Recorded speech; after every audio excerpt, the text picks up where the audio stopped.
The life of Prophet Muhammad. The rise of the dawn.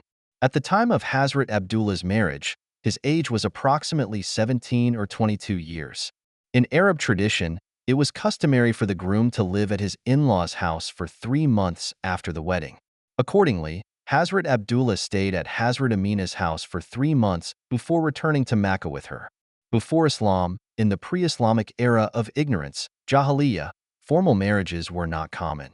Only the aristocracy occasionally held formal marriages, while the rest of the population often engaged in unlawful relationships. After the advent of Islam, those couples who had formally married were recognized as legitimate, and after they embraced Islam, their pre-Islamic marriages were considered valid by Islamic law without requiring a new marriage contract. Hazrat Abdullah and Hazrat Amina's marriage was one such valid and formal union, which is why Prophet Muhammad later said, "My birth was the result of a legitimate marriage, not through adultery or fornication." As mentioned in earlier episodes, the commercial caravans of the Quraysh would travel to regions like Iran, Syria, Yemen, and India. Hazrat Abdullah, too, had gone to Syria as part of a caravan. On his way back to Mecca, he fell seriously ill near Yathrib, Medina, and had to stay with his maternal uncles there, while his companions continued their journey back to Mecca. When Hazrat Abdul-Muttalib did not see his beloved son returning, he inquired about Hazrat Abdullah. Upon hearing of his illness, Hazrat Abdul-Muttalib was deeply worried and immediately sent his eldest son, Hazrat Harith, to Yathrib to check on Hazrat Abdullah's condition. Unfortunately, Hazrat Harith arrived to find that Hazrat Abdullah had passed away from his illness and was buried in Dar al-Gabga, a place in Yathrib. When Hazrat Harith returned to Mecca with the tragic news, Hazrat Abdul-Muttalib was overwhelmed with grief and fainted. Hazrat Amina, upon hearing the news of her beloved husband's death, was struck with shock. The entire family of Banu Hashim was enveloped in mourning, for Hazrat Abdullah, known for his beauty, character, and exceptional personality, was the pride of the family. But at just 25 years of age, this shining star had faded, and the Prophet was still in his mother's womb when he became an orphan. The grief of Hazrat Abdul-Muttalib for his beloved son was matched only by the intense sorrow of Hazrat Amina for the loss of her husband. Yet, Allah did not allow them to mourn for long. Just a few months after Hazrat Abdullah's death, on Monday, 9th Rabi al-Awwal, April 20th, 571 CE, Hazrat Amina gave birth to Allah's beloved, Hazrat Muhammad. A servant girl was sent to deliver the joyous news to Hazrat Abdul-Muttalib, who was likely in the sacred mosque, Haram Sharif, at the time. Upon hearing the great news, Hazrat Abdul-Muttalib hurried to his house and, upon seeing the newborn prophet, was so moved that he stood speechless.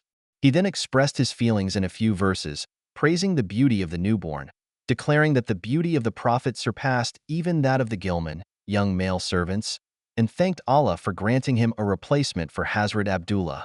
The rays of guidance spread everywhere. There are a few miraculous events, although the historical authenticity of some may be weak, that occurred shortly before and during the birth of the Prophet. One such event is described by Hazrat Amina, who recounts that just before giving birth, while in a semi-dazed state, she felt a light emanate from her body that illuminated the entire east and west.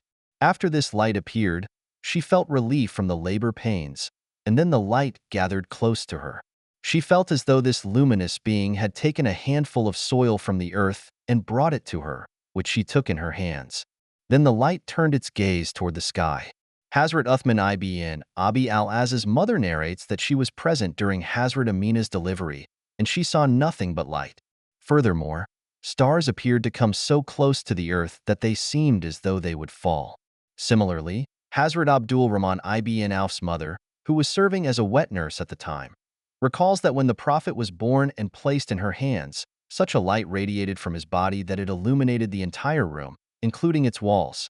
One remarkable account involves a Jewish man, Hisham bin Urwa, from his father and Mu'mineen Hazrat Aisha, narrates that a Jewish merchant living in Mecca asked the Quraysh if they knew about the great child born among them the previous night. The Quraysh replied that they did not know.